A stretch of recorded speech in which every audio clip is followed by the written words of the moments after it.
Assalamualaikum warahmatullahi wabarakatuh. Innal hamdalillah nahmaduhu wa nasta'inuhu wa nastahdihi wa nastaghfiruh.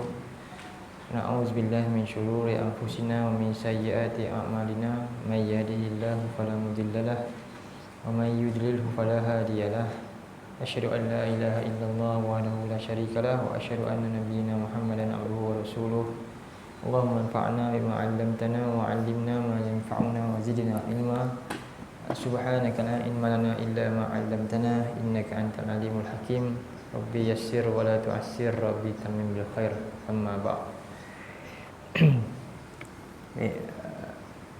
Alhamdulillah, syukur kepada Allah Subhanahu wa taala buat kita temu pada petang ni. Jadi kita dah kelas online berapa lama? Dalam 2 minggu, sebulan lah. Lebih kurang beberapa kali kan. Jadi hari ni kita terus masuk ayat yang ke-10 lah. Bagi tidak kita lambat untuk teruskan kita punya ayat tu. Terus masuk ayat yang ke-10. Jadi sebelum kita masuk ni, kita tengok sikit ayat-ayat yang kita dah bincang sebelum ni, daripada ayat 1 sampai 9. Jadi ayat ni, surah ni adalah surah yang tajuknya Al-Mulk, menceritakan tentang kerajaan Allah, iaitu kerajaan yang paling agung, kerajaan yang sebenar-benarnya, iaitu kerajaan pemilik yang mencipta kerajaan-kerajaan yang lain. Kan? Jadi Allah ini adalah pencipta alam. Yang mencipta alam itu termasuk juga kerajaan yang ada dengan kita ini juga Allah yang cipta.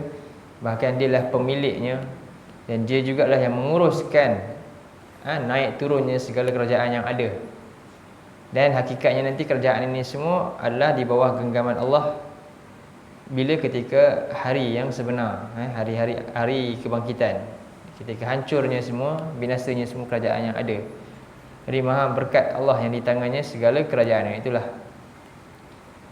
Dan kemudian Allah ceritakan tentang ciptaan dia, yang mana dengan dua perkara inilah yang menjatuhkan segala-galanya, yang dianggap hebat oleh orang-orang yang memiliki kerajaan, iaitu kematian. Sebab itu kematian adalah Allah menghina manusia kepada semuanya, iaitu dengan kematian. Antaranya ialah dengan kematian.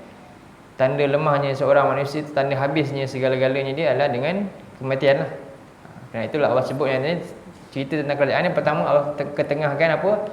Satu perkara yang paling ditakuti oleh segala yang mana menghilangkan segala kelazatan, segala kemewahan, segala kehebatan, iaitu kematian. Itu disebut dialah yang telah mencipta kematian dan kehidupan untuk menguji kamu wahai manusia, siapakah yang paling baik amalannya. Baik. Dan kemudian dicerita lagi satu tentang tanda-tanda hebatnya kekuasaan Allah ni dengan apa pula? Satu makhluk yang besar yang berada, yang menaungi segala kerajaan yang ada, yang dimiliki oleh manusia. Tak ada satu pun kerajaan yang ada di muka bumi ni duduk di atasnya, melainkan semuanya di bawahnya. Iaitu apa? Langit. Kan? Hebat-hebat mana pun kerajaan manusia ni di muka bumi ni, setinggi mana pembangunan dia boleh bina, tetap dia berada di bawah ni, di bawah makhluk ini, langitnya Allah cipta. Maka hebat mana telah dia? Tak adalah. Sebab Allah sebut lagi tentang makhluknya, iaitu langit, yang telah dicipta 7 lapis yang bertingkat-tingkat, yang kukuh, yang suruh Allah perintahkan apa? Semua yang kamu kata kamu ada kerajaan hebat, cuba tengok atas. Tengok atas, tengok betul-betul kamu yang hebat atau yang atas kamu ni. Kan? Lepas tu Allah suruh ulang tengok. Akhirnya orang yang rasa hebat kerajaan, dia rasa apa? Dia rasa dia hebat sangat, jadi dia dongak atas banyak kali sampai sakit tengkuk ni. Akhirnya dia rasa apa? Tak hebat manalah kan. Akhirnya dia kata apa? Dia jadi khasi'an, Allah kata. Wa huwa hasir. Letih kan, sakit, menyesal, bahkan hasir, sia-sia je. Lemah jadinya. Merasalah manusia itu lemah, hina. Inilah tujuannya. Ya, Allah menggerakkan hati manusia untuk melihat. Pertama, lihat kamu ni sebab mana pun ada satu benda, iaitu mati. Kan? Menghancurkan segala-galanya. Okeylah, rasa hebat sangat, dah lupa mati. Apa lagi? Tengok atas. Yang ada satu kerajaan yang hebat, yang walaupun hebat mana pun ada langit tu. Itu lebih hebat daripada apa yang kamu rasakan hebat. Lihat berulang-ulang sampai kamu rasa. Jadi ni Allah nak buat apa? Tujuannya menundukkan hamba-hambanya yang merasa tinggi. Ini tujuan ayat ni. Sebab tu kita juga perlu lakukan apa yang Allah sarankan inilah. Dan kemudian Allah ceritakan tentang fungsi langit ini. Ada dua perkara dinyatakan dalam ayat yang Allah sebutkan dalam surah Al-Mulk ini, walaqad zayyana as-samaa ad-dunya bimasabih, dan kami hiaskan langit dunia dengan cahaya bintang-bintang. Yang disebut bintang itu cahaya, dan kami jadikan nya ni merujuk pada masabih itulah. Tapi bukannya keseluruhan masabih, sebahagian masabih itu, sebahagian iaitu bintang itu jenisnya, iaitu apa? Rujuman, pelempar syaitan. Bukan bintang itu sendiri, tapi apa? Dia punya serpihan api dia. Untuk merejam syaitan. Ini fungsi langit yang di atas kita, bintang dan bintang, iaitu pertama perhiasan, yang kedua pemelihara bumi ni, pemelihara daripada kebocoran maklumat. Iaitu syaitan mencuri maklumat maksudnya. Jadi memelihara maklumat wahyu lah, daripada bocor oleh syaitan jin yang naik ke atas untuk melihat dan mendengar, mencuri-curi dengar wahyu dah. Wa a'tadna lahum adzabas sa'ir, dan jika mereka cuba mereka akan dikejar oleh api. Dan Allah sediakan mereka azab yang menyala-nyala. Baik, ayat yang ke-6.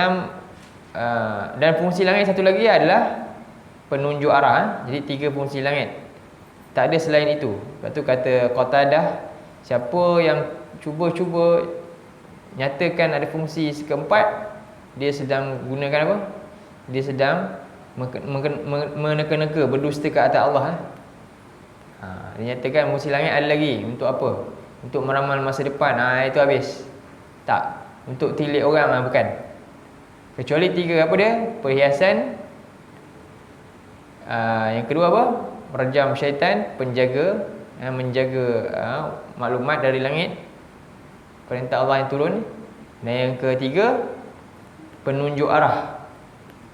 Penunjuk arah. Baik.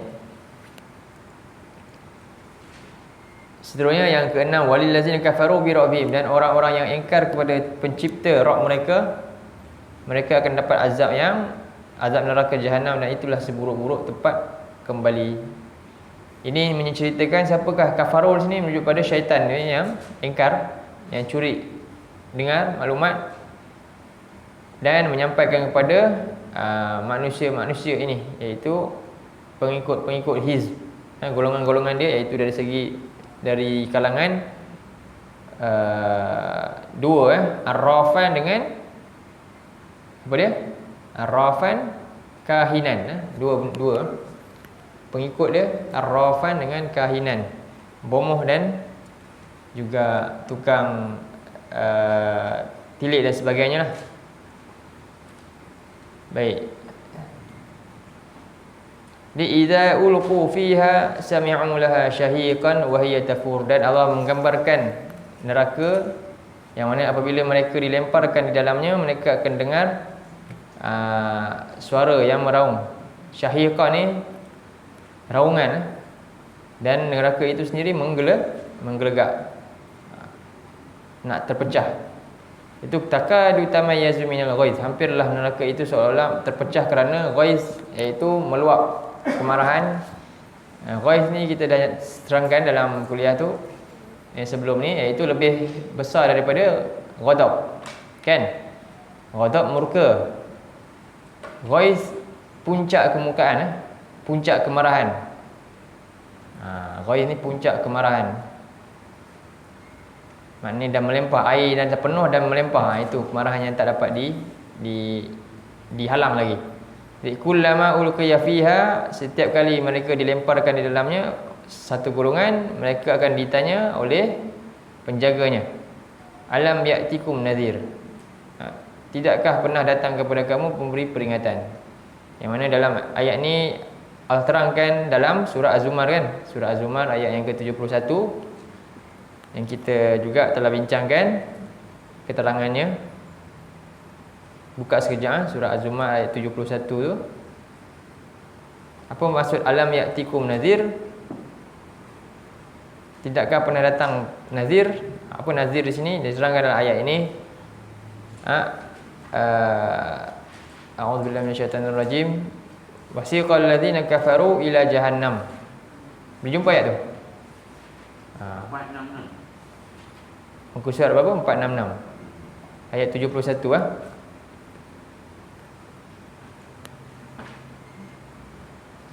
Muka surat 466.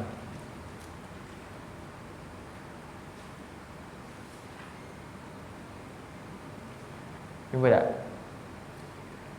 Az-Zumar surah nombor 39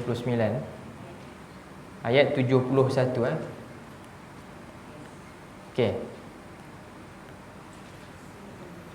Wasiqal ladzina kafaru ila jahannama zumara. Dan siqa ni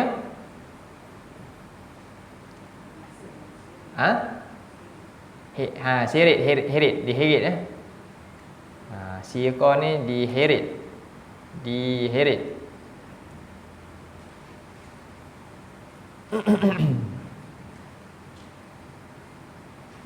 jadi asal makna dia sesuatu yang bergerak lah, tapi dalam pelbagai keadaan, ikut konteks ayat bila dia sebut dalam keadaan yang ni, maksudnya dibawa, diangkut dalam keadaan paksa, maknanya heret lah, diangkut dalam keadaan paksa. Asal dia mengangkut, syaqa ni mengangkut, jadi diangkut dalam keadaan terpaksa, maka maknanya apa? Kasar tu, heret kan. Dan diheret orang-orang yang kafir, orang-orang yang ingkar menuju ke neraka jahanam berrombong-rombongan. Ramai ni, ada yang sebut 70,000, satu golongan 70,000 ikut masing-masing punya kelas-kelas jenayah yang mereka lakukan Dan sehinggalah mereka sampai di depan neraka itu, jahanam itu, ja'uha, lalu dibuka secara tiba-tiba pintu neraka tersebut. Jadi pintu neraka ni tutup. Pintu penjara kita pergi lalu taping buka tutup. Ke terlopong je pintu penjara? Tutup kan? Kecuali bila ada nampak lori dia tu datang, ada ramai orang negara tu, dia bukan buka pintu. Betul tak? Dia akan panggil pegawai buka. Dia bukannya, dia not allow tempat tu, tidak dialu-alukan untuk datang pun. Tapi tu yang pelik neraka. Tengok ada juga orang yang datang ke sini, lalu dibuka secara mengejut, tiba-tiba dibuka pintu. Sebab tu ini beza dia. Wow, tak ada wow kat situ. Kalau dalam syurga, cerita syurga ayat 73 ada wow. Wa futihat, yang ni futihat saja. Kena perasan Tengok surah 73 nanti buat perbandingan. Tengok surah 73, ayat 73. Ayat 73 kata apa? Wasiqa juga kan? Wasiqal ladzina taqaw rabbahum ila jannah. Zumar juga. Tengok siqa juga. Ni siqa macam mana? Mengangkut jugalah, bawa juga. Tapi ni iringan, dengan kehormatan, dengan rela, dengan suka, seronok. Malaikat awal-awal dah panggil dah, dengan wangian yang bau semerbak 500 tahun dah boleh bau dah syurga ni. Begitu sekali mana pintu dah dibuka. Dan orang-orang yang bertakwa kepada Tuhan mereka ke syurga berombong-rombongan. Hatta idza ja'uha, bila sampai tiba di depan syurga itu, apa dia? Ada wa tak? Ada wow. Wow ni wow hal. Maknanya apa? Bila mereka sampai depan pintu syurga, dalam keadaan telah dibuka pintu dah. Kita kalau pergi rumah orang tu jemput, tiba-tiba tutup pintu, maknanya kita nak masuk tak? Kita pun, betul ke dia jemput ni kan? Kita pun confused. Betul tak? Ini tak, kita datang-datang awal tengok dah ada pelon, dah ada tu semua, orang tahu pintu terbuka. Dia punya tuan rumah tu pun dah tunggu kat depan tu kan. Oh, dengan pakaian cantik je, kita seronok nak datang. Oi, dia datang tu, kita baru keluar kereta, dia dah kejar kat kita dah. Nak ambil, nak sambut kita. Itulah dia, gambaran dia. Inilah syurga. Disambut dengan penuh kegembiraan. Itu beza wow. Jadi dalam keadaan disambut dengan penuh apa? Penghormatan. Manakala syurga tak disambut apa-apa, pintu pun tutup. Tiba-tiba neraka ni tiba-tiba apa? Dibuka mana? Futihat. Buka secara mengejut. Jadi apa berlaku? Terkejut jugalah orang yang kena heret tadi. Boleh ya? Itu beza wow tu Jadi futihat abwabuha wa qala lahum khazanatuha, dan khazanah dia, penjaga neraka tu, pemegang kunci yang buka tadi tu, dia tanya, alam ya'tikum. Tadi kita baca apa? Alam ya'tikum nadhir, kan? Sikit je, satu je. Tidakkah pernah datang nadhir? Dalam ayat ni diterangkan lebih jelas. Alam ya'tikum apa nadhir? Rusulum minkum.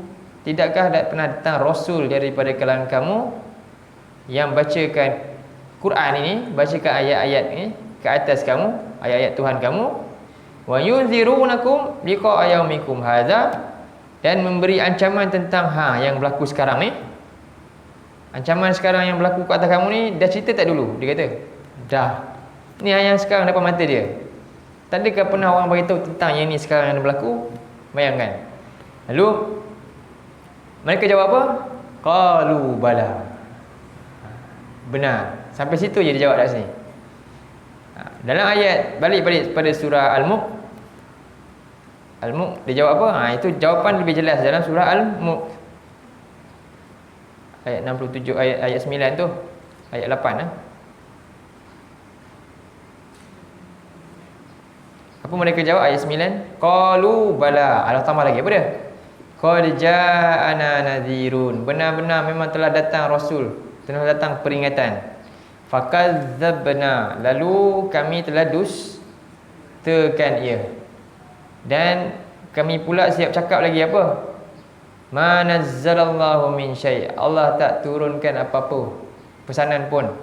In antum illa fi dalalin kabir. Bahkan kami pula tuduh pula orang yang bagi peringatan tu sesat. Berapa kesalahan dia buat? Berapa? 3 pertama apa dia kata? Allah tak pernah turun apa-apa. Pertama dia dustakan, dia main-mainkan. Yang kedua dia cakap dekat main-main, okey tinggal je tak apa, dia cakap lagi apa? Dia nafikan pula, Allah tak pernah turunkan apa-apa. Tak ada pesanan apa-apa. Dan yang ketiga, dia tuduh pula orang yang bagi tahu tu apa? Sesat. Ini sifat orang-orang ahli neraka. Baik. Dan mereka mengaku lagi seterusnya. Ini kita bincang tentang ayat 10. Apa yang mereka tegaskan kat sini? Kita baca. A'udzubillahi minasyaitonirrajim. Wa qalu law kunna nasma'u aw na'qilu ma kunna fi ashabis sa'ir.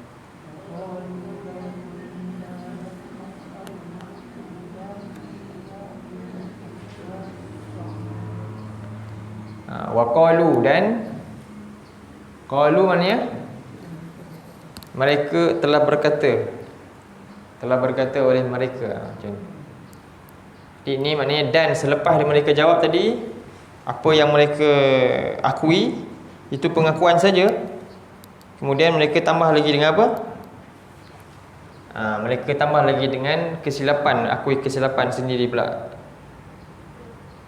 Dengan harapan yang tak boleh nak patah balik lau. Jadi mereka berkata lau ni mana ya? Apa makna lau? Kalaulah. Kat dunia selalu tak kita sebut kalau. Tak ada harapan maksudnya. Kalau pernah tak banyak kali tak kita buat harap kat dunia. Sekarang ni kita banyak kan buat benda kecil-kecil je, tapi itu pun kita kata kalau lah macam ni kan. Itu benda kecil je. Contohnya apa? Dulu malas belajar kan. Lepas tu akhirnya tak lulus, contohlah. Tu tengok kawan-kawan dia kata, kalau lah dulu aku ni sungguh-sungguh mesti dah dapat sikit. Itu pun benda kecil je, tak ada mudarat besar pun. Tapi dia pun cakap kalau menyesal lah rasa, menyesal. Tapi tak ada efek besar pun kat dia. Dia boleh lagi dapat duit dengan cara lain pula kan. Ataupun apa lagi? Dia bawa-bawa laju accident. Kan? menyebabkan ada kematian dan sebagainya. Apa mesti pujuk kalaulah kenapalah dia tak ingat. Itu pun dia rasa menyesal. Ini disebut kalau juga. Bayangkan yang ini kalau yang ini dengan kalau yang tadi tu sama tak? Tak sama kan? Kalaulah jadi kunna ni fi'il naqis. Naqis ni menunjukkan disebut dulunya. Kalau dulu, dahulunya kami dia kata. Dulunya kami nasma'u. Kami mendengar. Okey. Jadi mereka kata kami mendengar. Dulu masa kat dunia dipekak tak? Bila cakap sini maknanya kat dunia dipekak ke? Adakah maknanya ni tandanya dulu kat dunia dipekak sebab tu dia tak dengar? Tak bukan. Kat dunia dia dengar. Apa maksud dengar kat sini? Cuba kita fikir. Dengar sekadar dengar telinga yang ada telinga ataupun apa maksud dia?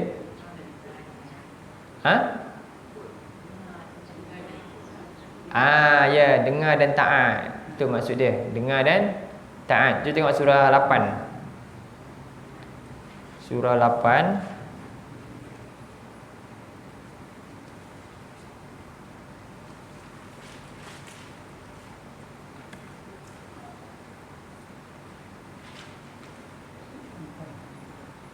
Al-Anfal ayat yang ke apa?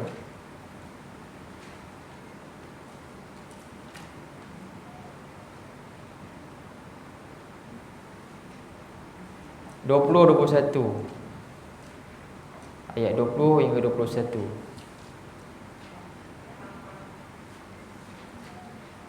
8, 20, 21. Surah Al-Anfal 8 ayat 20.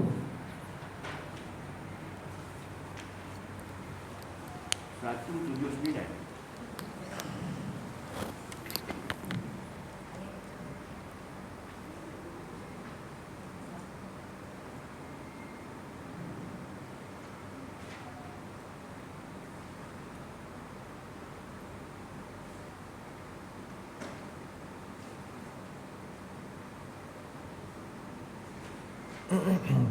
Cepat.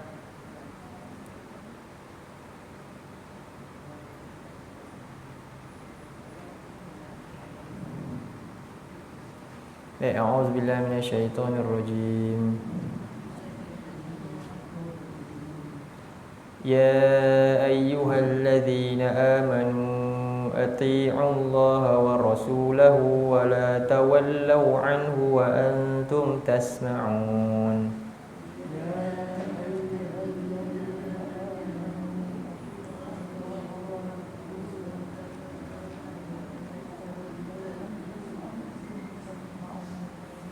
Wahai orang-orang yang amanu, telah mengaku beriman, taatilah Allah dan Rasulnya.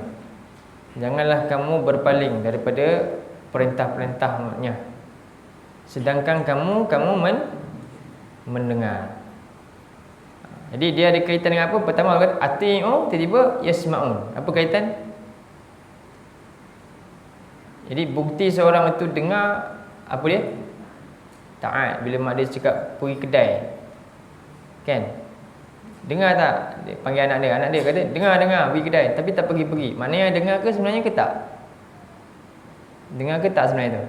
Dia namanya tak mendengar kata. Tak mendengar kata. Jadi itulah orang sebut. Sebab tu telinga ni gunanya untuk apa? Dengar. Dan tanda guna betul-betul telinga dengan mentaati perintah lah bila dengar tu. Jadi Allah sebut dalam ayat 21, wala takunu kalladzina qalu sami'na wa hum la yasma'un.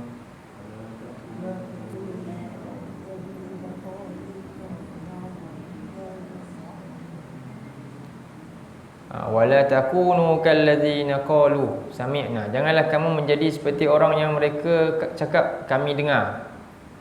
Allah kata wahum la yasma'un, tapi sebenarnya mereka tak mendengar. Maksudnya apa? Sebab mereka tak ikut pun.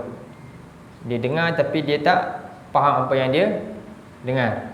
Dia dengar tapi dia tak ikut apa yang dia telah dengar tadi. Sama ada apa punca dia tak ikut? Apa punca dia tak ikut?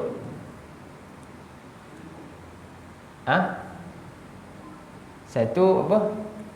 Kalau dengar tapi tak ikut. Satu sombong kan, satu memang degil. Satu degil, yang kedua sebab tak faham. Sebab jahil. Dua je. Degil, satu lagi jahil. Boleh? Jadi punca manusia ni tak boleh ikut perintah arahan. Satu sebab degil, satu sebab jahil. Inilah dia Allah kata ghairil maghdubi alaihim walad dhalin. Dua golongan lah. Maghdub dia tahu tapi dia degil, tak nak ikut. Ad-dhalin dia sesat, dia arahan banyak kali lalu tapi dia tak tahu apa-apa, benda ni tak faham. Jadi dia tak buat juga. Jadi dua kelompok ni lah. Maka seolah-olah Allah gambarkan macam dalam surah 2 dekat surah Al-Baqarah lagi. Al-Baqarah pula ayat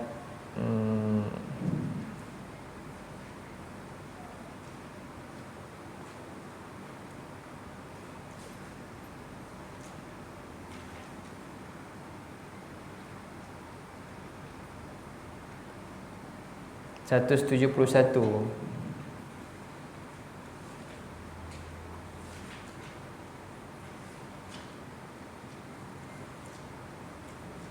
Ayat 170 contohnya, ayat golongan ni.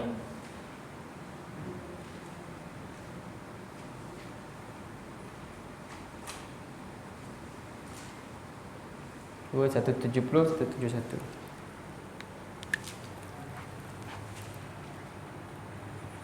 Surah 26.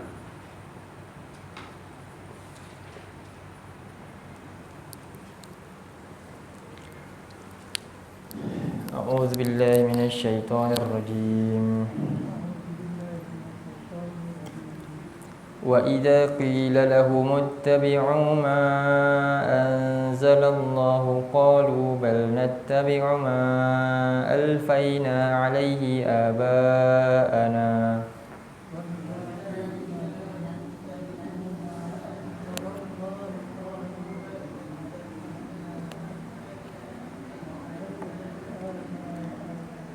أولو كان آباؤهم لا يعقلون شيئا ولا يهتدون.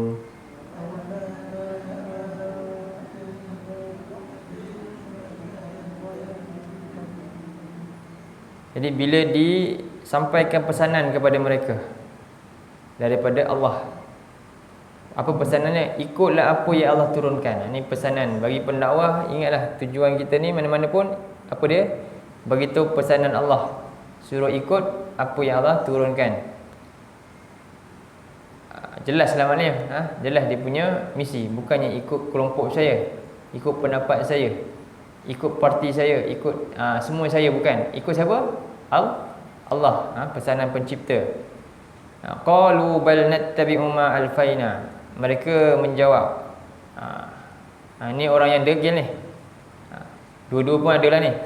Apa dia? Bal nattabi'u ma alfaina alaihi aba'ana. Bahkan kami akan terus ikut apa yang kami dah biasa.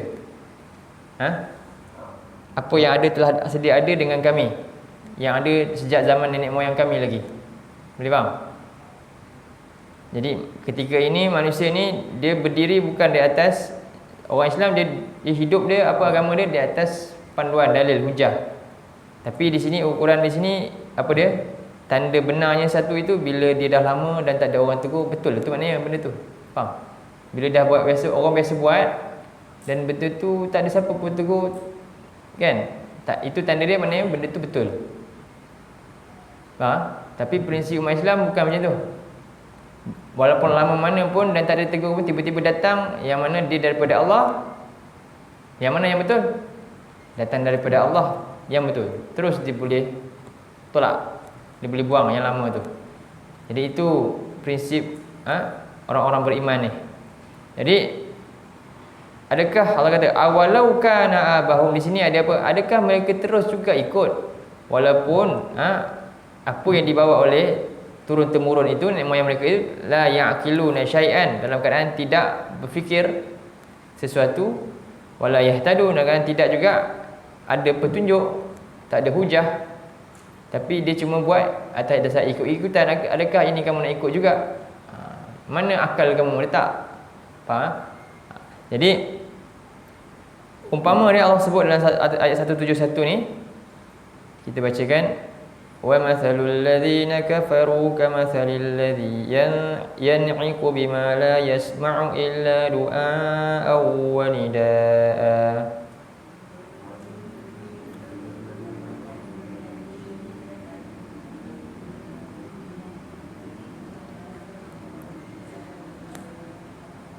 Summun bukmun umyun fahum la ya'qilun.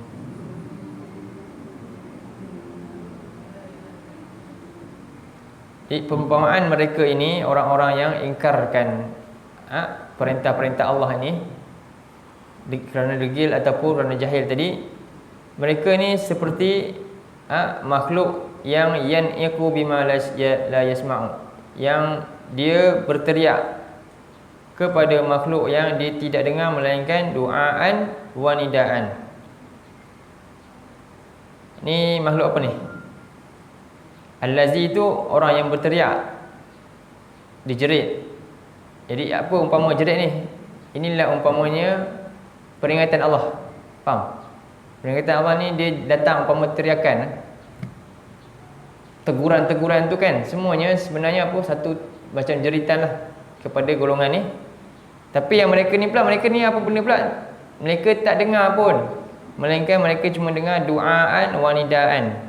Du'aan ni apa? Panggilan lembut dan panggilan kasar. Apakah makhluk yang dengar panggilan lembut dan kasar?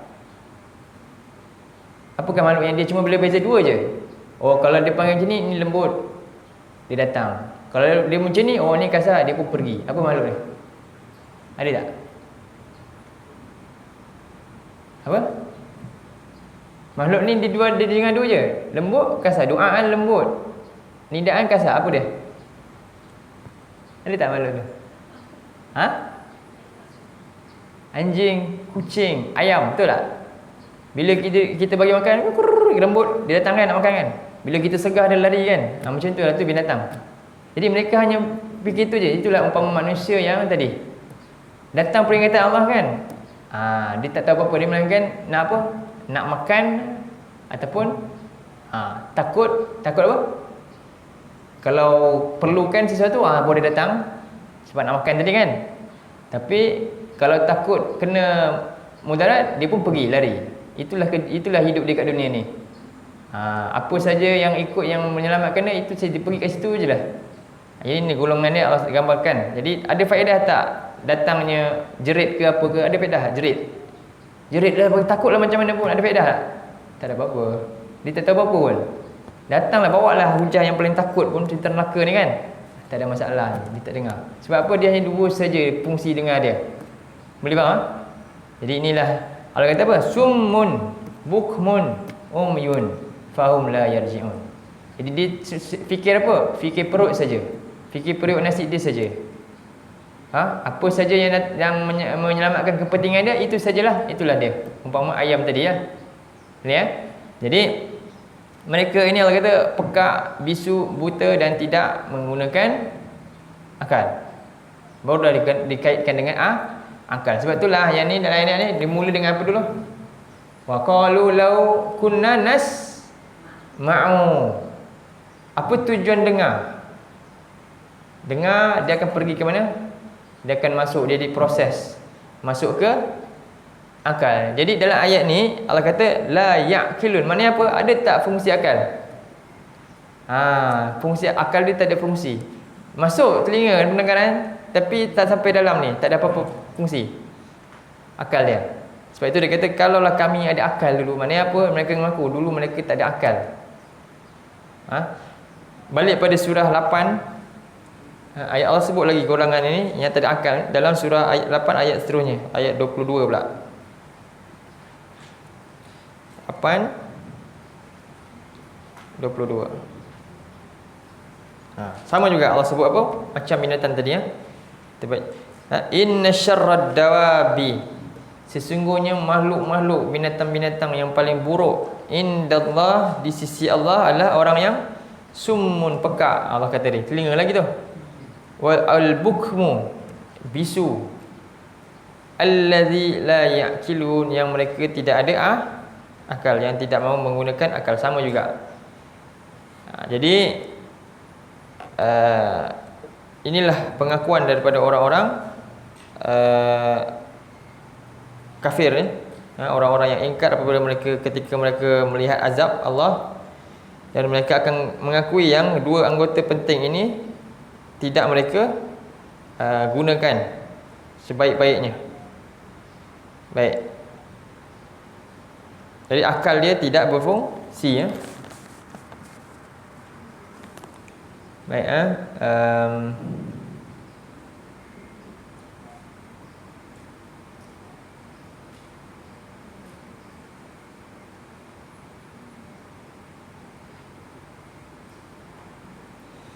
jadi akal ni menyimpan apa?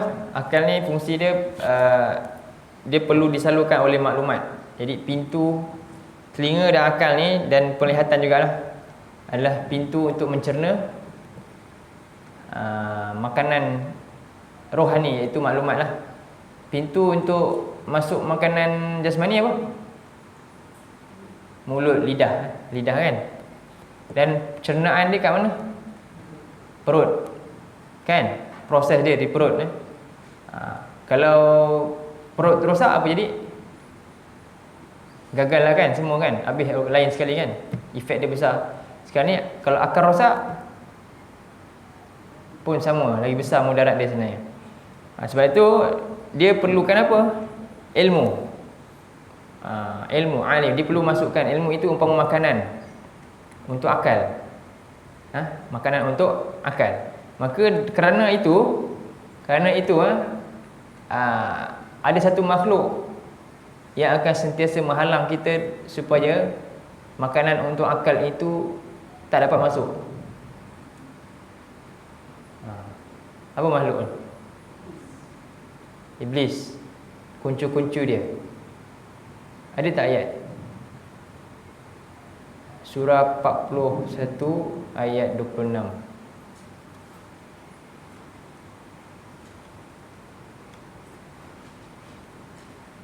Iblis dan kuncu-kuncunya lah.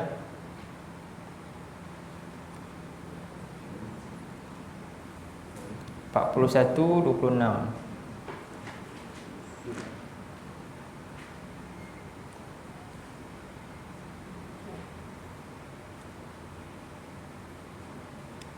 A'udzubillahi minasyaitonirrajim. فقال الذين كفروا لا تسمعوا لهذا القرآن والغوا فيه لعلكم تغلبون.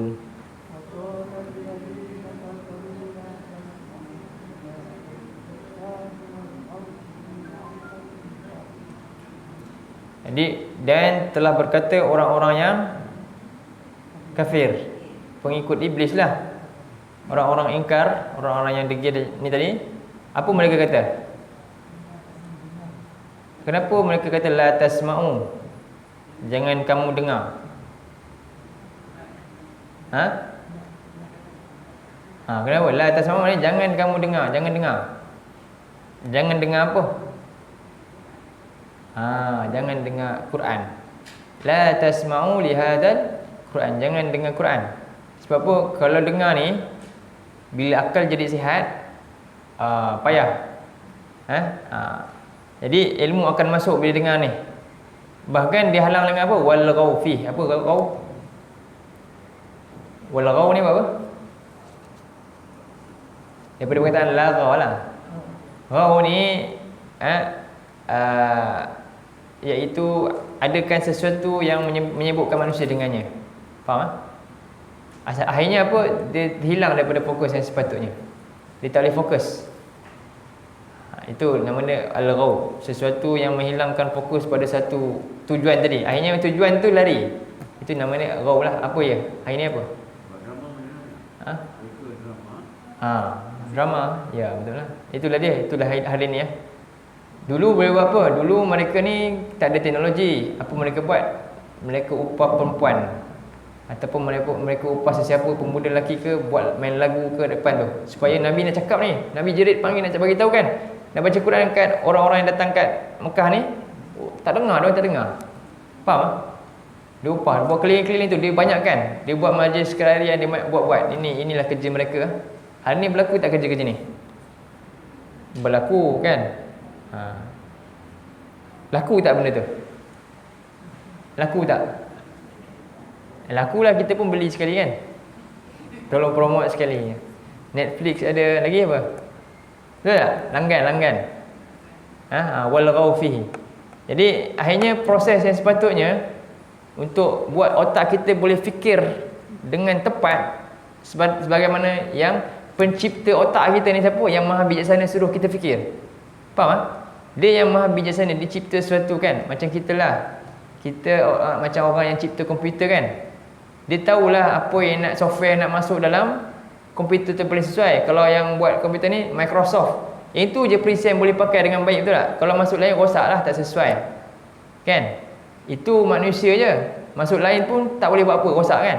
Ini kita bayangkan yang pencipta kita ni bagi satu software yang paling hebat inilah untuk kita install dalam kita punya akal kita ni kan.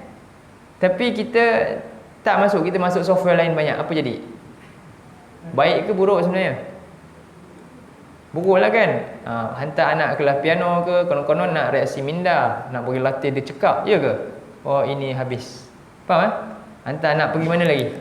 Pergilah kelas-kelas apa-apa kan yang mengawat tu. Kenapa tak nak hantar suruh faham Quran ni? Inilah software yang nak kena masuk dalam otak tu. Faham kan? Jadi proses itu terganggu tak hari ni? Terganggulah. Kat siapa yang terganggu? Anak kita ke kita juga? Kita sendiri pun sama kan. Macam mana kita nak betulkan keadaan ni? Ni dah berjaya dah. Jadi sebab itu ni fungsi dia. Jadi mereka tahu ini kelemahan kita.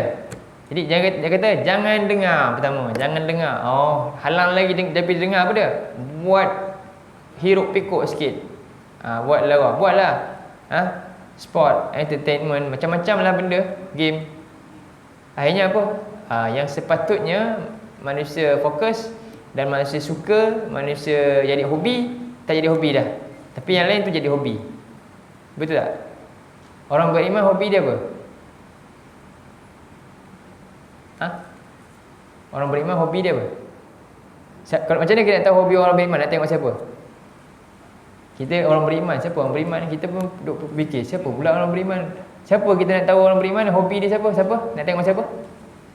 Siapa kita nak tengok hobi dia? Tanda, inilah hobi orang beriman. Siapa? Nabi. Apa hobi Nabi?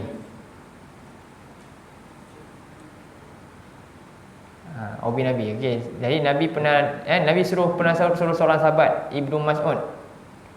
Ini pakar Quran yang Nabi iktiraf dia. 4 orang sahabat, Ibnu Mas'ud, Salim Maula Abi Huzaifah lagi, Muaz bin Jabal dan juga Ubay bin Ka'ab. 4 orang. Tapi nama nombor 1 Nabi sebut Ibnu Mas'ud. Dia paling hebat lah, Ibnu Mas'ud. Khuzul Quran minal arba'ah, dia kata. Ambil Quran daripada 4 orang. Ibnu Mas'ud. Lalu Nabi pun jumpa Ibnu Mas'ud. Siapa Ibnu Mas'ud ni? Orangnya macam mana Ibnu Mas'ud? Nak tahu tak cerita dia? Ini kita nak ni. Kita nak kisah ni, nak tahu. Ni orang beriman yang dijamin syurga, orang ahli syurga. Jadi kita nak masuk syurga kena tahu cerita ahli syurga. Ibnu Mas'ud siapa? Seorang sahabat yang dia sahabat awal-awal lah. Dia antara sahabat yang ke-6 yang memeluk Islam. Dia ni pengembala kambing. Dia ambil upah jaga kambing orang. Satu hari Nabi pernah jumpa dia. Dia tengah perah susu kan. Minta susu, Nabi minta kan dia, betul dia pun bagi dan Nabi doakan dia. Dan dia masuk Islam. Nabi doakan dia, apa dia? Bagi dia ilmu. Saya tengok doa dia apa. Ringkas je doa Nabi. Dan dia memang jadi orang yang alim lah Quran, Ibnu Mas'ud. Dan dia ni orang yang tak dipandang apa-apa pun oleh orang Quraisy ni. Dia ni tak ada pengaruh langsung lah kira kalau dalam suku Ibnu Mas'ud ni, dia suku-suku yang alamak, yang lekeh-lekeh je di kalangan orang Arab. Kalau suku dia buat masalah, kena bulilah. Ini Ibnu Mas'ud. Dan Ibnu Mas'ud juga orang dia macam mana? Ibnu Mas'ud satu hari dia pernah dia pakai kain dia tersingkap lah. Jadi sahabat tengok kaki dia, sahabat dia gelak macam sebab apa, kecil je. Kaki dia keruh, dia kecil je. Jadi macam tergelak. Nabi kata, apa pasal? Nabi marah. Ni kalau kaki dia ni, kamu tahu tak dia ni siapa? Nabi kata, kaki dia kalau nak timbang kaki dia kan jauh lebih berat daripada bukit Uhud. Maknanya amalan dia banyak tak? Banyak nak timbang Kaki dia yang halus tu, bukit Uhud tu pun kalau timbang kalah bukit Uhud. Besar ni. Dia punya wibawanya dia Ibnu Mas'ud ni. Lalu Nabi kata kepada Ibnu Mas'ud, Nabi suruh dia baca Quran. Nabi suruh Ibnu Mas'ud baca Quran. Tu Ibnu Mas'ud kata apa? Kenapa aku nak kena baca Quran ni? Sebab Quran diturunkan kepada engkau. Nabi lah pakar Quran. Sepatutnya yang pakar lah yang baca kan. Tengok Nabi jawab kat Ibnu Mas'ud. Yang ni kita kena ni. Jadi kita kena suka ni. Apa yang Nabi suka kita kena suka. Apa Nabi jawab? Ini uhibbu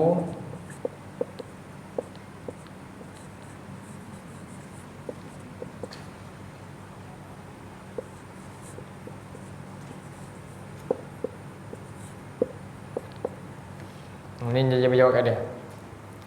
Okey. Pendek je. Pendek je.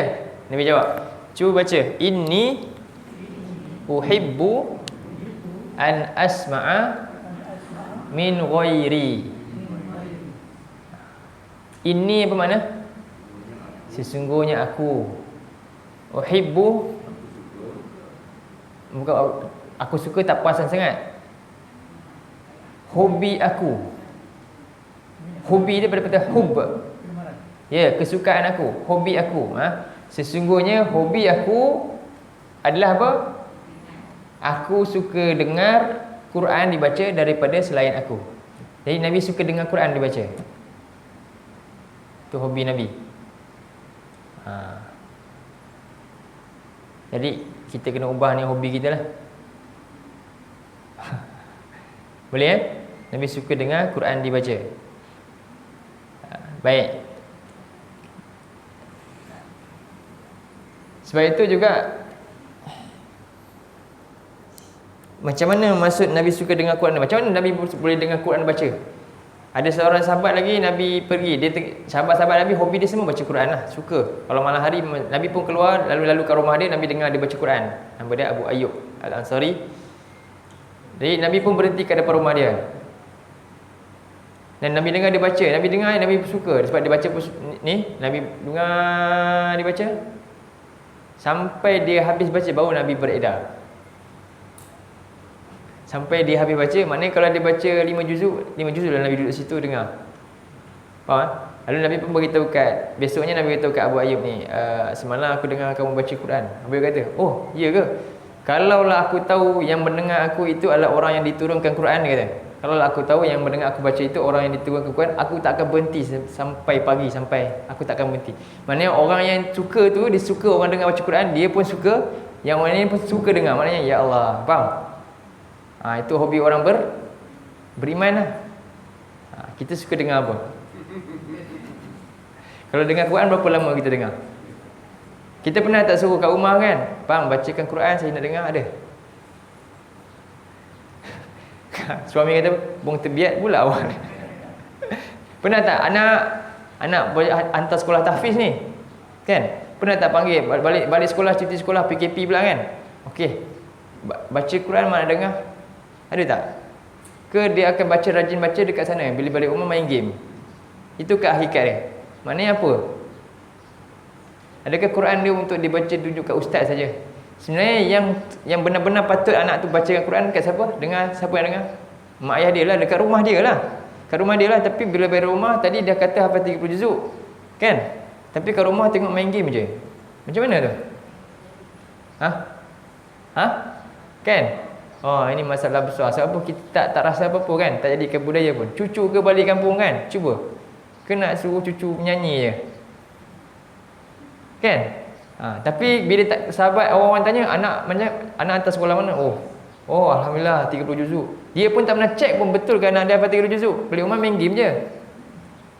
Dia cuma bangga je, tipu je atas kertas je. Kan? Pernah tak bincang dengan anak, ini ayat ni okey, awak dapat, alhamdulillah ayah suka, dah hafal ni. Sekarang ni kita isi kandungan dia apa? Ada tak pernah? Jadi tak ni isu dia. Tapi boleh duduk depan kat ruang tamu kan? Duduk ramai-ramai buat apa? Duduk tengok TV. Lagi makan. Kan? Makanan akal ni pernah tak cuba masukkan sama-sama? Ini satu benda yang pelik kalau nak buat kat rumah. Jadi jadikan dia bukan pelik lagi lepas ni. Faham? Sebab apa? Ni tanda orang beriman. Kita pun kata, ya Allah, doa masuk syurga Firdaus. Syurga Firdaus milik orang beriman macam ni. Bukan orang beriman macam kita. Faham? Jadi kita kena ubahlah. Astagfirullah. Jadi banyak kan kita punya kesilapan. Inilah dia.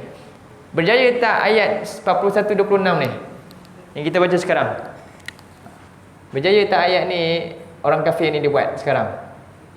Berjaya sangat-sangat, dengan jayanya kan. Berjaya tak mereka kalahkan kita? Cuba tengok balik ayat tadi yang kita baca tu, ayat 41-26.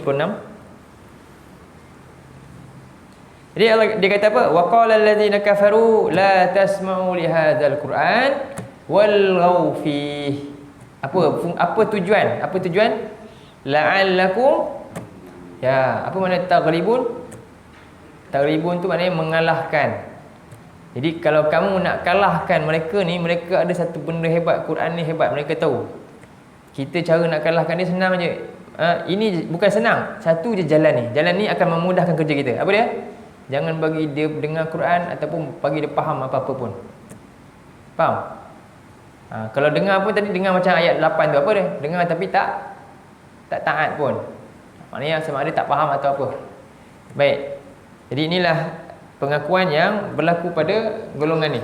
Mereka akan mengaku apa? Kalaulah dulu kami dengar dan kami fikir, kami gunakan akal kami, ma kunna fi ashabis sa'ir, kami tidaklah akan masuk dalam neraka sa'ir. Jadi apa kita kena buat dengan Quran? Allah ada bagi jalan tak? Sekarang ni kita tengok pertembungan kan, ni ada pertembungan.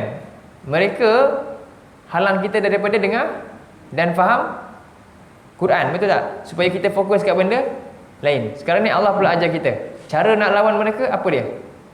Ada tak jalan? Ada tak Allah ajar? Mereka nak kalahkan kita. Yang boleh menyebabkan kita menang siapa? Allah. Nak bagi Allah tolong kita, kena buat apa? Nak bagi Allah tolong kita? Kalau contohnya mak kita kan, dia suka tolong kita sebab apa? Dia sayang kita, rahmat kita. Nak bagi Allah tolong kita, kena cari jalan bagi Allah sayang kita. Apa jalan nak bagi Allah sayang kita? Surah satu lagi last Surah 7 ayat 204. 7:204. Dia Allah bagi jalan. Ini tadi Allah nyatakan, ini modus operandi orang jahat. Sekarang ni Allah kata, kalau kamu nak terelak daripada ni aku bagi jalan. Jalan dia ni, kita kena buat apa yang Allah perintah dalam ayat ni. Okey, sikit ayat tu kita baca. Baik, a'udzubillahi minasyaitonirrajim. Surah 7 Al-A'raf. Ayat last, ayatlah 206. Sebelum last tu 204. Pendek je, saya ambil pendek-pendek, senang kita nak ingat dan menjadikan ia satu prinsip dalam jiwa kita hari ni. Kita bawa balik benda ni terus, pegang ayat ni. Okey, a'udzubillahi minasyaitonirrajim. Wa idza quri'al Qur'anu fastami'u lahu wa ansitu la'allakum turhamun.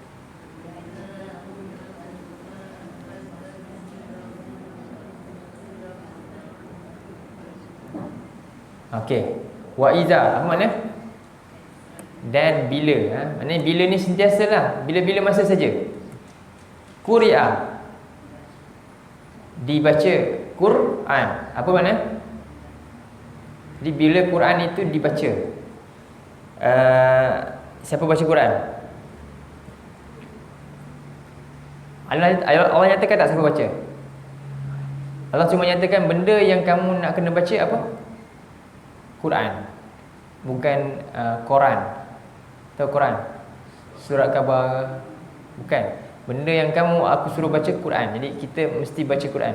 Allah pandang tak siapa nak baca Quran? Allah pandang tak siapa yang baca? Tak ah? Tak kira siapa, walaupun dia dipandang oleh orang, oh dia ni orang hebat baca Quran, sedap yang dia baca. Allah tak pandang pun sikit pun tentang itu. Sikit pun Allah tak pandang. Sebab tu Allah tak nyatakan siapa baca. Ada tak cakap siapa baca? Tak, Allah tu cakap Quran itu dibaca. Siapa baca? Oh, tak kisah siapa pun. Walaupun orang tu paling hina dipandang oleh manusia, tapi Allah tengok macam mana cara dia hayati Quran. Allah pandang pada cara dia membaca Quran, memandang Quran, hati dia dengan Quran. Sebab itu tak kira siapa pun kita ni, bacalah Quran. Jadi pertama kita tahu Quran itu mesti dibaca, dan tak kira siapa pun, semua yang berhak dan boleh baca Quran ni. Dan apa kena buat? Fastami'u. Apa makna fastami'u? Cikgu ingat? Kalau bahasa Inggeris tu listen. Ya, fastami'u.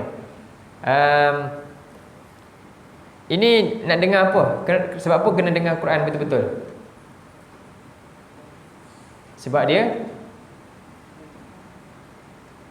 perintah kan, arahan kan. Okey. Apakah perkara yang menyebabkan kita nak dengar betul-betul? Kita dulu bekerja. Kan? Bekerja, cikgu je. Tiba-tiba guru besar panggil. Kan kita cikgu sekolah lah, guru besar panggil kita. Dan dia bagi sepatah dua kata lah. Kita dengar betul-betul ke ataupun main-main je? Satu dia bagi, dia rupanya nak bagi hadiah. Satu lagi dia nak bagi surat amaran. Mana yang kita dengar betul-betul? Mana kita ambil betul-betul lah, main dengar, baca betul-betul. Kalau dia bagi bacaan ataupun dia nasihat kita, dengar je ke dengar masuk tangan kanan keluar tangan kiri? Macam mana? Kita dengar betul-betul ke dengar main-main? Kenapa dengar betul-betul? Sebab takut lagi, rasa apa benda tu penting kan. Oh, ini boleh datangkan sesuatu kan. Okey, boleh kan kita bagi perhatian. Sekarang ni, yang ini dia suruh dengar betul-betul. Dia siapa? Dia pencipta kepada orang yang guru besar yang kita dengar cakap betul-betul. Dia cakap dia tu, dia ni pencipta kepada tu tadi. Kita boleh dengar dia cakap betul-betul kan, bos kita tu kan. Tapi yang ni pencipta kita. Pernah tak kita dengar betul-betul dia cakap? Dia yang cipta semua tu kan. Dia yang bagi rezeki kat yang kita dengar cakap dia betul-betul tadi tu, bos kita tu. Bahkan kita pun dia yang bagi rezeki kan. Tapi tengok, kita dengar betul-betul cakap bos kita depan mata. Tapi dia ni yang cipta, tuan-tuan bos kita semua. Kita dengar betul-betul pun, kita dengar tutup je. Macam mana? Boleh fikir tak? Make sense tak? Masuk tak? Akal? Inilah Quran. Quran suruh kita fikir. Ya Allah, habis selama ni kita besarkan siapa? Mana lagi besar? Faham? Jadi kita fikir, inilah Quran. Kita tadabbur. Ya Allah, dia mesti hentak kita punya hati tengok. Ya Allah ini, supaya kita rasa apa? Zalimnya kita selama ni kepada pencipta. Jadi kena dengar betul-betul. Ini adalah perintah penting. Kenapa? Kalau tadi kan kita ada buat salah, rupanya kena apa? Denda, arahan untuk apa? Oh, kena tukar tempat paling kuat kan? Ataupun kena buang kerja. Hidup lagi tak? Hidup. Ataupun kalau orang buat jenayah, dia dapat daripada polis kan, dapat kena tangkap ke jenayah, paling kuat hukum paling dahsyat kena hukum bunuh lah, penjara. Tapi hukum bunuh kan mati. Sakit tak mati? Sakit tak? Sakit lama ke lepas mati tu tak sakit dah? Cuba tanya mayat tu, lepas mati sakit tak? Tak ada apa dah, kita usik pun dia tak ada apa kan. Mati habislah. Sekarang ni bukan mati kalau tak dengar arahan yang ni pula. Mati dah. Selesai tak sampai situ? Oi, tak selesai. Azab kubur lagi. Ashabis sa'ir. Mana lagi penting, yang tadi ke yang ni? Mana lagi penting? Jadi inilah penting. Sebab apa? Kesan dia lagi dahsyat kan? Neraka. Tak ada mati, tak ada hidup. Ya Allah, ni pesanan yang lebih besar, yang maha besar daripada segala yang kita anggap besar selama ni. Jadi dengarlah dia. Bila dengar Quran baca, macam mana? Dengarlah betul-betul.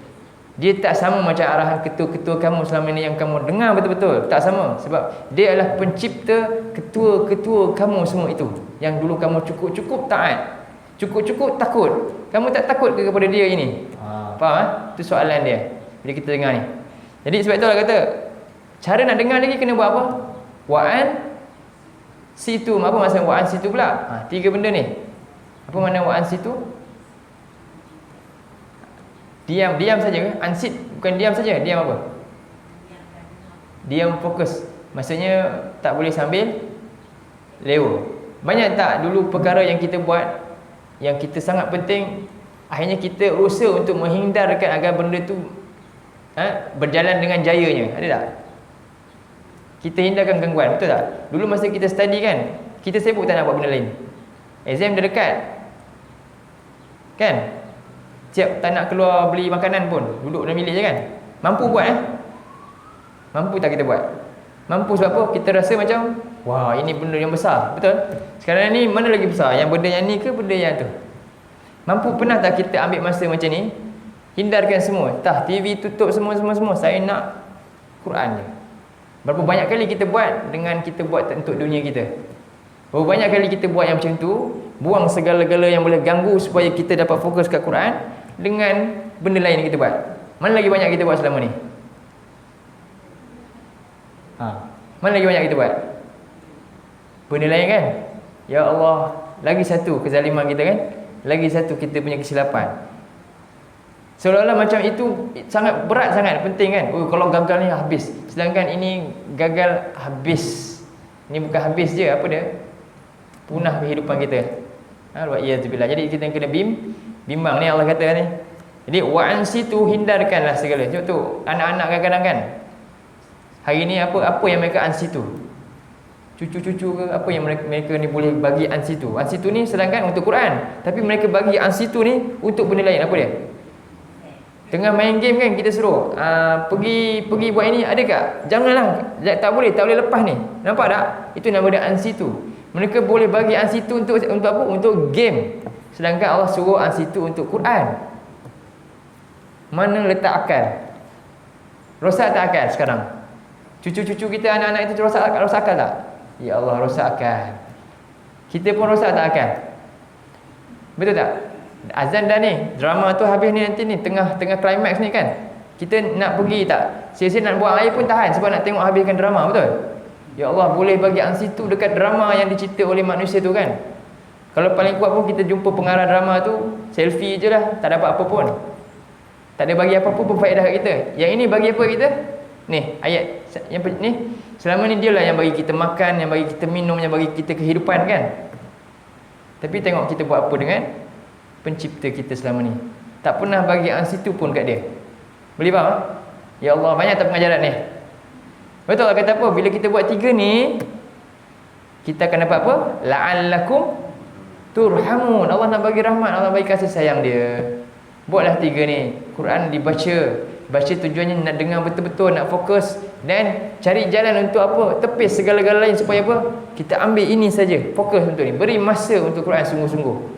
Macam mana kita dulu, alhamdulillah Allah panjangkan umur kita kan, untuk betulkan kesilapan. Kita beri masa sungguh-sungguh pada benda yang lebih kecil berbanding dengan benda ni. Sekarang kita betulkan balik, beri masa untuk benda yang maha besar ni. Boleh itulah kita kena buat. Supaya apa? Supaya kelak di akhirat kita tak sebut ini. Apa dia? Mereka kata, dulu kalaulah kami betul-betul dengar Quran ni, kami fikir kan, kami pasti tak termasuk dalam golongan penghuni api neraka yang menyala-nyala. Jadi itulah, mudah-mudahan dapat pengajaran daripada ayat ni. Bacalah Quran dan usahalah untuk memahaminya, tadabbur ayat-ayat Allah ni sebaik-baiknya. Berilah masa untuk Quran ini, insya-Allah. Jadi saya rasa itu dulu untuk hari ini. Allahumma shayyiban nafi'an. Alhamdulillah hujan. Tempat saya lama tak hujan. Alhamdulillah ala kulli hal. Baik, aku qauli hadza wa astaghfirullahal azim li wa lakum. Allahumma ja'al hadza jama'ana jama'an marhuma wa tafarraqna min ba'dihi tafarraqan ma'suma. Allahumma inna na'udzubika minal arba' min ilmin la yanfa' min qalbin la yakhsha' min nafsin la tashba' min wa'in la yusma'. Rabbana la tuzigh qulubana ba'da idh hadaytana wa hab lana min ladunka rahmah innaka antal wahhab. Rabbana atina fid dunya hasanah wa fil akhirati hasanah wa qina adzabannar. Sallallahu ala nabiyyina Muhammad wa ala alihi wa sahbihi wasallam. Alhamdulillahirabbil alamin.